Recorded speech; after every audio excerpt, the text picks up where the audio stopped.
Hello friends यार, welcome back to motor redefined. मैं हूं आपका होस्ट और दोस्त अरिंदम घोष और आज मैं आप लोगों के लिए एक जबरदस्त राइड कंपैरिजन के साथ हाजिर हूं। जी हां फ्रेंड्स, टाइटल थंबनेल से आप लोगों ने ऑलरेडी समझ ही लिया होगा। आज इस वीडियो के दौरान मैं आप लोगों के साथ all new Bajaj Pulsar P150 को राइड कंपेयर करूंगा विथ बजाज पल्सर N160। जी हाँ फ्रेंड्स, और काफ़ी ज़्यादा इंटरेस्टिंग होने वाला है। आप कहेंगे यार 150 सीसी की गाड़ी 160 सीसी की गाड़ी है, क्या ही कंपैरिजन करना, 160 सीसी ही बेहतर होगी। जी हाँ फ्रेंड्स, वो तो है ही, लेकिन देखिए सिर्फ कौन ज़्यादा स्पीड चलेगी सिर्फ उसी से ये तय नहीं किया जा सकता कि कौन सी गाड़ी ज़्यादा बेहतर है। राइडिंग डायनेमिक्स डिपेंड करता है, हैंडलिंग डिपेंड करता है, ब्रेकिंग डिपेंड करता है, ठीक है, सब कुछ डिपेंड करता है एक गाड़ी को अच्छी गाड़ी कहलाने में। तो वही मैं आज आप लोगों को बताने की कोशिश करूँगा कि P150 आप लोगों के लिए खरीदना सही होगा या N160 आप लोगों के लिए खरीदना ज़्यादा सही होगा। और फ्रेंड्स, आगे बढ़ने से पहले a very special thanks to SS Bajaj Krishnanagar for providing me these bikes, ताकि मैं आप लोगों तक ये डिटेल कंपैरिजन या फिर कह सकते हैं राइड कंपैरिजन पहुंचा सकूं। अगर आप लोग वेस्ट बंगाल के कृष्णनगर में या आसपास के एरिया में रहते हैं और कोई भी आप बजाज की गाड़ी खरीदना चाहते हैं, बिल्कुल आप शोरूम को कॉन्टैक्ट कर सकते हैं। डिटेल्स अभी आपको आपके स्क्रीन पर दिख रही होगी। तो चलिए फ्रेंड शुरू करते हैं। और जैसे मैं हर वीडियो में करता हूँ, राइड कंपैरिजन पे जाने से पहले मैं आप लोग इसके शॉर्ट कंपैरिजन एक डिटेल्स आप कह सकते हैं कि वॉक अराउंड में आप लोगों को देना चाहूँगा, जो कि बहुत ही ज़्यादा शॉर्ट होने वाली है। यहाँ पर मैं आप लोगों को टायर के बारे में सबसे पहले अगर बताऊँ, 90/90 सेक्शन की टायर आप लोग यहाँ पर P150 में मिल रही है। N160 में काफ़ी चौड़ी है, 100/80 सेक्शन की टायर मिल रही है with 17 inches of alloy wheel. और वहीं अगर मैं ब्रेकिंग के बारे में कहूँ, जी हाँ, P150 में आप लोगों को सिंगल चैनल ईबीएस देखने को मिल जाती है। और वहीं अगर आप लोग यहाँ पर N160 में आते हैं, ये तो किंग ऑफ द सेगमेंट है अगर मैं कहूँ अबाउट द सेफ्टी, जो कि है डुअल चैनल एबीएस में, ठीक है। तो ये एक एडेड एडवांटेज है N160 को। और वहीं अगर मैं आप लोगों को ब्रेकिंग के बारे में बताऊं, तो P150 के पास यहाँ पर 260 mm की यहाँ पर डिस्क ब्रेक है। यहाँ पर आप लोगों को N160 में 300 mm की डिस्क ब्रेक देखने को मिलती है, कैलिपर दोनों के ही पास है। और सस्पेंशन यहाँ पर 31 mm की देखने को मिल रही है, N160 में आप लोगों को 37 mm की देखने को मिल जाती है। दोनों ही टेलीस्कोपिक फोक आप लोगों को यहाँ पर देखने को मिल रही है। और वहीं पर अगर इंजन की बात की जाए, पूरी तरीके से ब्रांड न्यू इंजन दोनों ही बाइकों में लगी मिलेगी आपको। यहाँ पर आप लोगों को 149.68 CC SOHC 2 valve air cooled fuel injected engine आप लोगों को यहाँ पर देखने को मिल जाती है। पावर फिगर्स 14.1 PS की मैक्सिमम पावर और टॉर्क आप लोगों को 13.5 न्यूटन मीटर की मैक्सिमम देखने को मिलती है। यहाँ पर आप लोगों को 164.82 CC SOHC 2 valve air oil cooled fuel injected engine आप लोगों को यहाँ पर देखने को मिलती है। जी हाँ फ्रेंड्स, ये एयर कूल्ड थी, ये आप लोगों को यहाँ पर ऑयल कूल्ड भी देखने को मिल रही है। पावर फिगर्स की अगर बात की जाए फ्रेंड्स, यहाँ पर आप लोगों को 16 PS तक की मैक्सिमम पावर देखने को मिल रही है। और अगर टॉर्क की बात की जाए, 14.65 न्यूटन मीटर तक की मैक्सिमम टॉर्क आपको यहाँ पर देखने को मिल जाती है। रियर टायर की अगर बात की जाए, तो यहाँ पर आप लोगों को 130/70 सेक्शन की टायर देखने को मिल रही है। और अगर मैं आप लोगों को ब्रेकिंग के बारे में बताऊं, 230 mm की ब्रेकिंग आप लोगों को या फिर कह सकते हैं कि डिस्क ब्रेक आपको मिलती है। एबीएस भी आपको पीछे देखने को मिलता है, बाकी 230 mm की ब्रेक आप लोगों को P150 में भी देखने को मिल जाती है। सस्पेंशन यहाँ पर आप लोगों को नाइट्रॉक्स मोनोशॉक देखने को मिल जाती है। अंडरबेली एग्जॉस्ट भी आप लोगों को यहाँ पर देखने को मिल रही है। चलिए एक बार मैं आप लोगों को इसकी जो एग्जॉस्ट साउंड है वो भी सुना दूँ।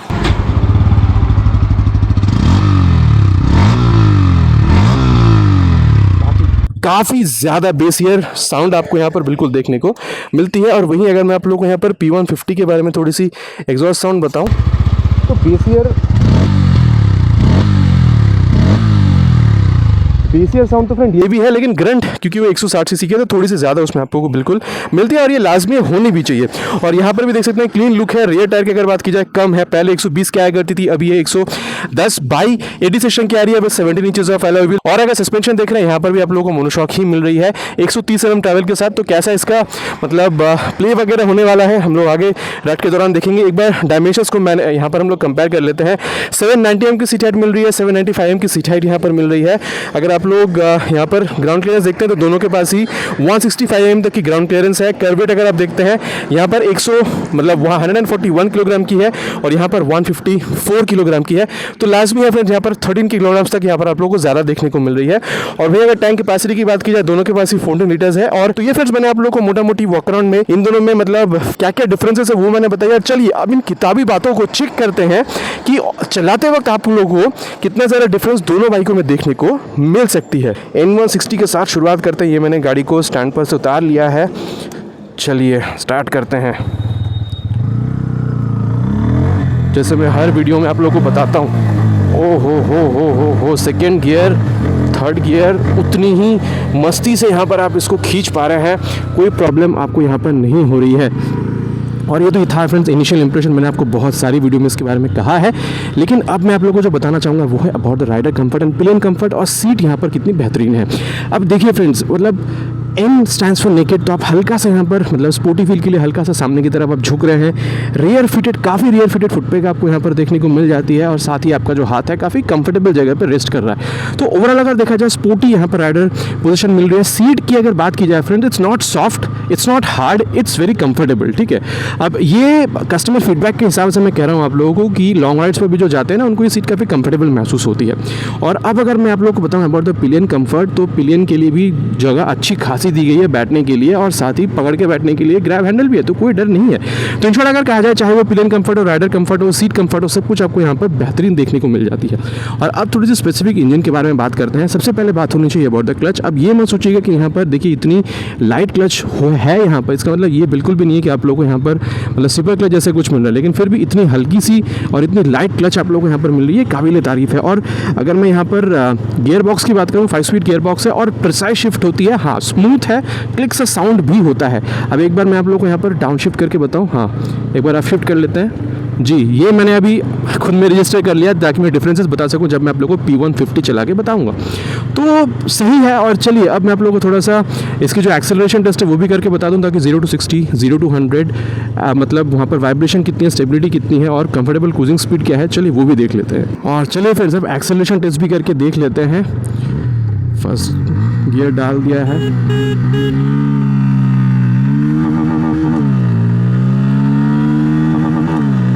0 to 60 आपने देख लिया है, 0 to 100 देखने लायक है। ये 0 to 100 भी आपने देख लिया है। अब फ्रेंड्स तीन चीज़ देखना ज़रूरी है। 90 के ऊपर जब आप जाते हैं हल्की सी समझ में आती है, लेकिन उतनी ज़्यादा भी नहीं कि आपको परेशानी फील हो। तो वाइब्रेशन मतलब बहुत कम, smoothness is of next level, और स्टेबिलिटी 100 तक। ये even in the top speed, मैंने बहुत सारे वीडियो में कहा है, टॉप स्पीड में भी आपको कोई स्टेबिलिटी की प्रॉब्लम नहीं है। कंफर्टेबल क्रूजिंग स्पीड 70 से 80 के बीच में रखिए, माइलेज अच्छी मिलेगी, वाइब्रेशन बहुत कम मिलेगी, स्टेबिलिटी तो आपको टॉप स्पीड में भी ज़्यादा मिल रही है। और अब मैं आपको एक और चीज़ जो यहाँ पर टेस्ट करके बताना चाहूँगा, ये साइड पे पहले गाड़ी को ले लेते हैं and then side stand engine cut off sensor. ये देखिए यहाँ पर साइड स्टैंड यहाँ पर इंडिकेट कर रही है, गाड़ी भी बंद हो चुकी है। अब देखिए गाड़ी स्टार्ट नहीं हो रही। अब मैं साइड स्टैंड हटा देता हूँ, आवाज़ आई होगी आपको, देखिए इंडिकेशन भी यहाँ पर हट गई है और देखिए अब जो है गाड़ी स्टार्ट हो रही है। और चलिए अब थोड़ी सी यहाँ पर इसके ब्रेकिंग टेस्ट करते हैं। दोनों ही ब्रेक्स में यहाँ पर आप लोगों को ABS देखने को मिलती है। तो सबसे पहले हम लोग इसको फ्रंट ब्रेक जो उसको टेस्ट करते हैं एट द स्पीड ऑफ 60।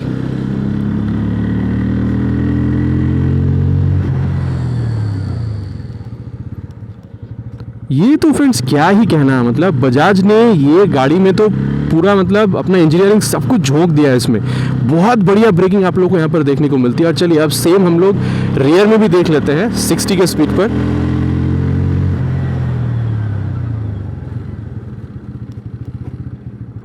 एक सबसे बेहतरीन बात क्या है जानते हैं फ्रेंड्स, ये अभी प्रोग्रेसिव है नो डाउट। मतलब बाइट और फीडबैक अगर आप देख रहे हैं तो फ्रंट ब्रेक की ऑब्वियसली बढ़िया है, लेकिन ये रियर ब्रेक को मैंने इतना ज़्यादा देर तक क्यों प्रेस किया जानते हैं, क्योंकि मैं ये चेक करना चाह रहा था कि फिसलती है या नहीं।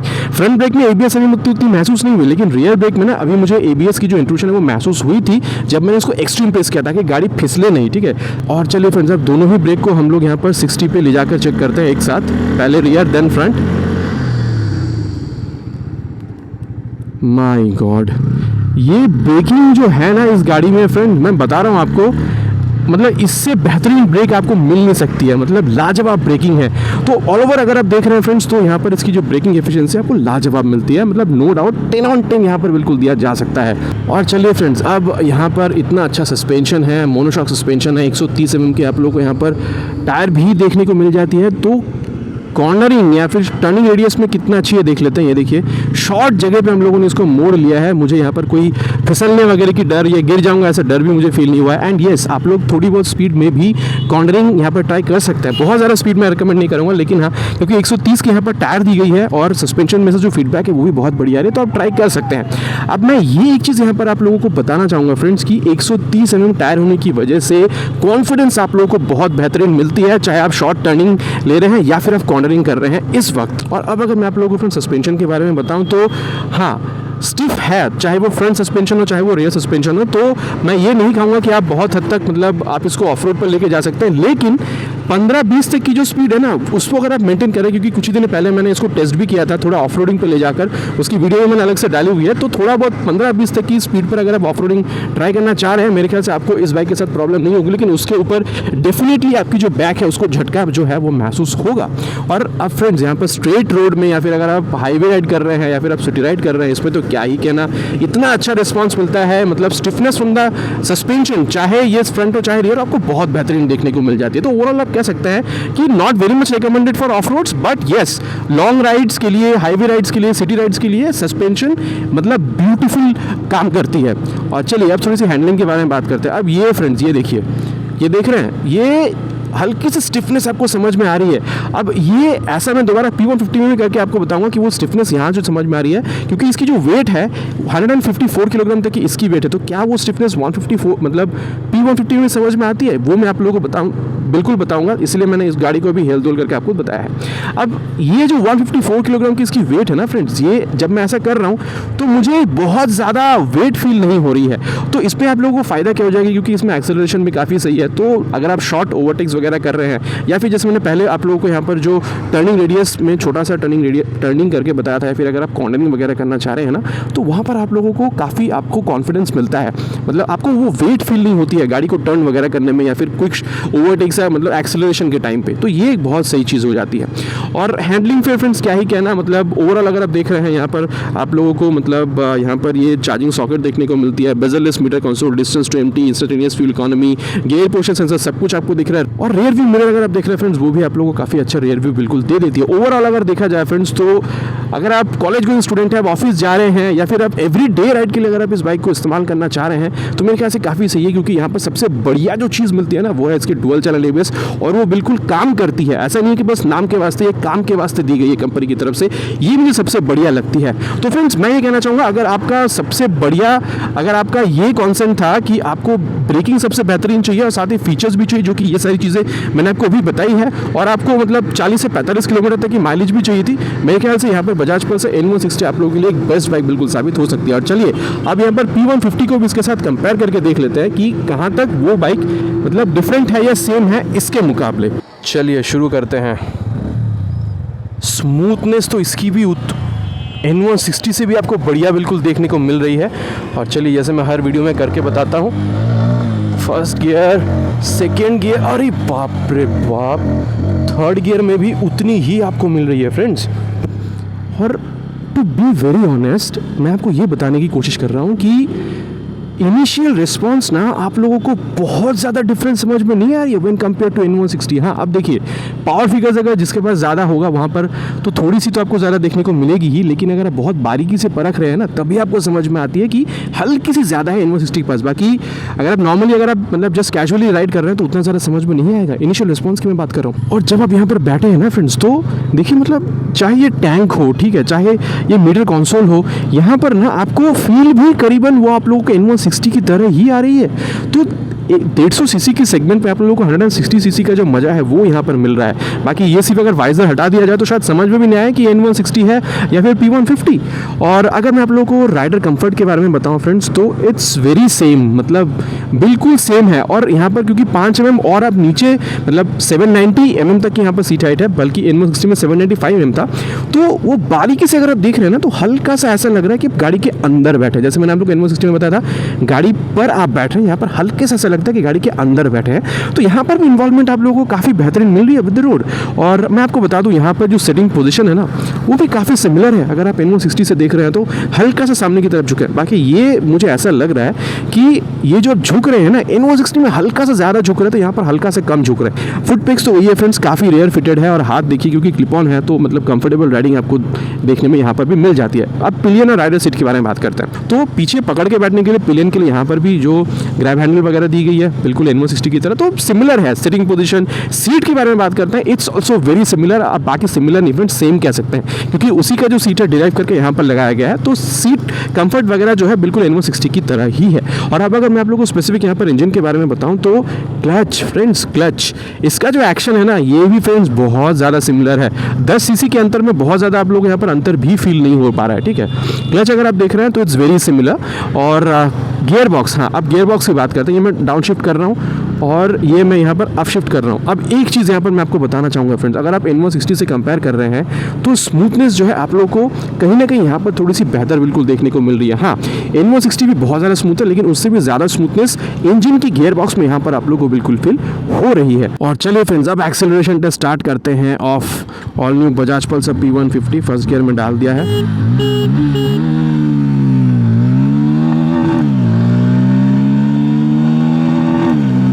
60 तक आपने देख लिया है। It's time for 100 now. Vibration यहाँ पर बिल्कुल समझ में नहीं आती है जब तक आप 90 तक नहीं चढ़ते हैं। जी हाँ फ्रेंड्स, 90 के बाद ना आप लोग को हल्का सा समझ में आ रही है, बाकी वो भी बहुत ज़्यादा नहीं। मतलब कंपेयर करते हैं N160 के साथ, N160 से भी कम है यहाँ पर, काफ़ी हद तक N160 में ही कम है, यहाँ पर उससे भी कम है। तो सोच लीजिए कितना कम हो सकती है। ठीक है, बाकी यहाँ 90 के ऊपर हल्का सा समझ में आता है। तो वाइब्रेशन की बात हो चुकी है, स्टेबिलिटी की बात करते हैं। 100 तक मैंने खींचा था, मैंने आप लोगों को ऑलरेडी इसकी जो टॉप स्पीड टेस्ट है वो भी करके बताई है। वहाँ पर भी स्टेबिलिटी में कोई प्रॉब्लम नहीं है। 120 मतलब 122 तक मैंने उसको खींचा था, वहाँ पर भी कोई प्रॉब्लम नहीं है। और साथ ही अगर मैं आप लोगों को यहाँ पर बताऊँ कि कंफर्टेबल क्रूजिंग स्पीड क्या हो सकती है, ये आप लोगों को अराउंड मतलब 70 तक आप रखिए, माइलेज भी अच्छी मिल जाएगी। और वाइब्रेशन स्टेबिलिटी का तो वैसे भी कोई प्रॉब्लम यहाँ पर नहीं है। और चलिए फ्रेंड्स, अब यहाँ पर हल्की सी इसकी जो टर्निंग रेडियस है उसको भी हम लोग टेस्ट कर लेते हैं। शॉर्ट टर्निंग रेडियस टेस्ट करेंगे। जी हाँ, शॉर्ट टर्निंग रेडियस भी हम लोगों ने यहाँ पर टेस्ट कर लिया है। तो उतनी ज़्यादा मुझे यहाँ पर कॉन्फिडेंस का जो अभाव है उतना फील नहीं हुआ। दो इसका जो चक्का है फ्रेंड्स 110 है, और आप लोगों को N160 में 130 के मिल रही थी। बट हाँ, बारीकी से अगर आप देखेंगे तो वहाँ पर कॉन्फिडेंस आप लोगों को कहीं ना कहीं थोड़ा सा ज़्यादा बिल्कुल फील होती है। और चलिए अब यहाँ पर ब्रेकिंग के बारे में बात करते हैं। N160 के पास डुअल चैनल था और यहाँ पर सिंगल चैनल। तो सबसे पहले यहाँ पर फ्रंट ब्रेक को अप्लाई करके देखते हैं, same at the speed of 60।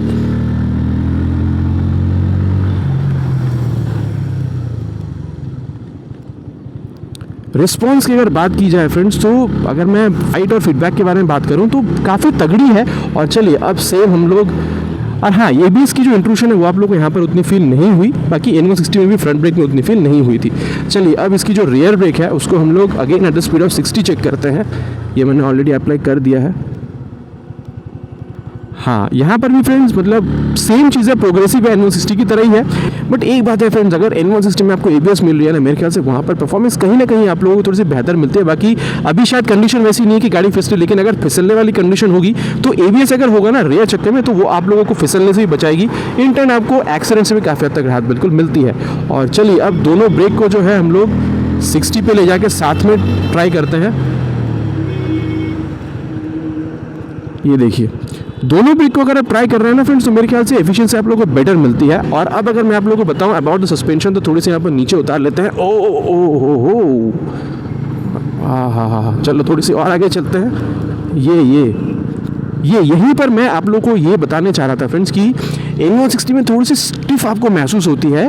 यहाँ पर भी आप लोगों को मोनोशॉक मिल रही है, लेकिन स्टिफनेस यहाँ पर थोड़ी सी कम है, क्योंकि देखिए 150 सीसी की है। और आप अगर आप गांव देहात में चला रहे हैं, अगर आप थोड़ी स्पोर्टी, अगर आप मतलब आपका नेचर है, कोई भी आपका नेचर हो ना, उसको मतलब कंपैटिबल बनाने के लिए कंपनी ने इसको यहाँ पर हल्की सी जो स्टिफनेस इसको घटा दिया है, अगर कंपेयर कर रहे हैं N160 से। ठीक है, और अब अगर मैं आप लोग को हैंडलिंग के बारे में बताऊँ फ्रेंड्स, तो ये बाइक ये थोड़ी सी, हाँ ये चीज़ हाँ, ये मैं आप लोग उस टाइम में बता रहा था कि हैंडल में से जो स्टिफनेस है ना, यहाँ पर आप लोग उतनी समझ में नहीं आ रही है, लेकिन थोड़ी सी ज़्यादा आपको समझ में आती है N160 में। बाकी उसका भी एक अपना अलग मज़ा है, इसका भी अपना अलग मज़ा है। तो हैंडलिंग, क्योंकि ये आप लोगों को करीबन 13 किलोग्राम तक कम है, तो चलाने भर में फ्रेंड्स ये आपको हल्की तो महसूस होती है, साथ में आप लोगों को स्टेबल भी उतनी ही लगती है। रियर व्यू मिरर आप देख लीजिए, काफ़ी बेहतरीन देखने को मिल रही है। और ये मीटर कंसोल वगैरह या चार्जिंग सॉकेट तो आप लोगों को वहाँ पर मतलब N160 में भी बिल्कुल सेम ही देखने को मिल रही थी। तो ये जो सारी चीज़ें आप लोगों को सेम ही मतलब महसूस होगी अगर आप N160 से कंपेयर करते हैं। तो फ्रेंड्स ओवरऑल अगर देखा जाए, आप लोगों को 150 सीसी में एक बाइक चाहिए थी। बाकी पल्सर की जो पुरानी लुक है 150 सीसी की बाइक में, वो आप लोगों को बहुत ज़्यादा पसंद नहीं आ रही थी। आपको एक रिफ्रेशिंग लुक चाहिए थी, आपको अच्छा परफॉर्मेंस चाहिए था, आपको आपको फीचर रिच बाइक चाहिए थी, आपको by functional LED projector headlamp चाहिए था, रात में आप राइड ज़्यादा करते हैं, और साथ ही आपको थोड़ी सी हल्की भी बाइक चाहिए थी ताकि माइलेज वगैरह भी आपको सही मिले और हैंडलिंग में भी आपको ज़्यादा प्रॉब्लम ना हो, और माइलेज तो क्या ही कहना 55 किलोमीटर तक या प्लस भी आपको देखने को यहाँ पर बिल्कुल मिल जाती है। तो ये जो सारी चीज़ें हैं ये अगर आप लोगों को चाहिए थी तो मेरे ख्याल से आप यहाँ पर बजाज पल्सर P150 या फिर 2023 बजाज पल्सर P150 को बिल्कुल खरीद सकते हैं। आप लोगों को ये एक बेहतरीन बाइक बिल्कुल महसूस होगी। तो ये था फ्रेंड्स मेरा verdict about both the bikes, that is Bajaj Pulsar N160 and Bajaj Pulsar P150। आप लोग बिल्कुल बताइएगा फ्रेंड्स आप लोगों को कौन सा बाइक खरीदना ज़्यादा सही लगता है। आशा करता हूँ फ्रेंड्स वीडियो आपको पसंद आई होगी। चलिए मिलते हैं एक नए वीडियो में एक नए टॉपिक के साथ। Till then ride safe and जय हिंद।